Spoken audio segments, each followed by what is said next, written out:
तूने अल्फाज की तासीर को परखा ही नहीं, नरम लहजे से तो पत्थर भी पिघल जाते हैं।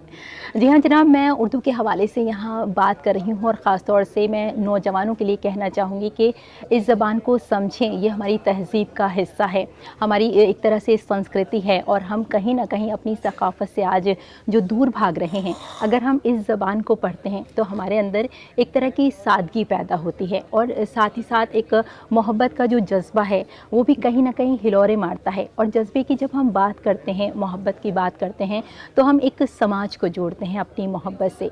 और समाज को जोड़ना मुझे लगता है कि नौजवानों के लिए बहुत ज़रूरी हो जाता है।